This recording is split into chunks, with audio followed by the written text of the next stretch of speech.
ચાલુ જાણીએ એ ટેકનોલોજી વિશે જે શાંતિથી આપણી ઉપર ભ્રમણ કરી રહી છે, કૃત્રિમ ઉપગ્રહ. તેઓ અવકાશમાં સતત હાજર તો છે, પણ તેમનો મૂળભૂત હેતુ શું છે?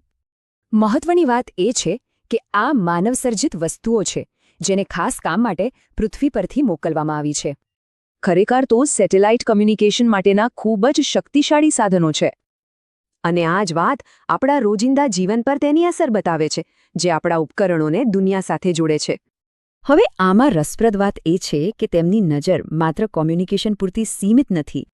સેટેલાઇટ પૃથ્વીની સપાટી નીચે જોઈને છુપાયેલા સંસાધનો પણ શોધી શકે છે. તેઓ પાણીના મહત્વપૂર્ણ ભંડાર અને ખનિજની ખાણો શોધવામાં મદદરૂપ થઈ શકે છે.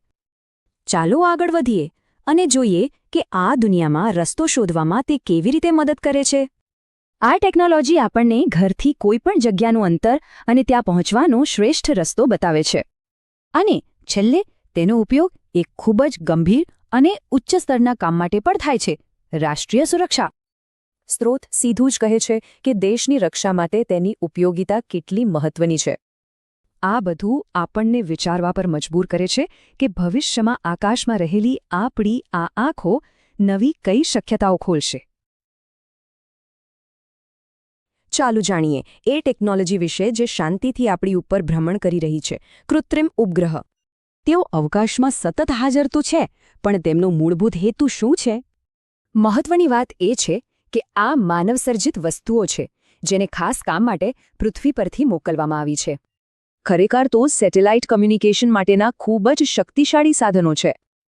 અને આ જ વાત આપણા રોજિંદા જીવન પર તેની અસર બતાવે છે, જે આપણા ઉપકરણોને દુનિયા સાથે જોડે છે. હવે આમાં રસપ્રદ વાત એ છે કે તેમની નજર માત્ર કોમ્યુનિકેશન પૂરતી સીમિત નથી. સેટેલાઇટ પૃથ્વીની સપાટી નીચે જોઈને છુપાયેલા સંસાધનો પણ શોધી શકે છે.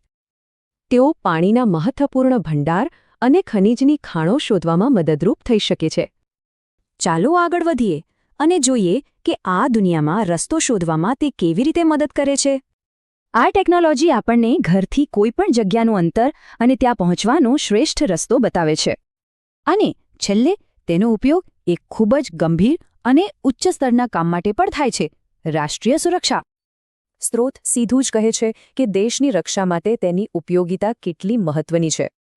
આ બધું આપણને વિચારવા પર મજબૂર કરે છે કે ભવિષ્યમાં આકાશમાં રહેલી આપણી આ આંખો નવી કઈ શક્યતાઓ ખોલશે.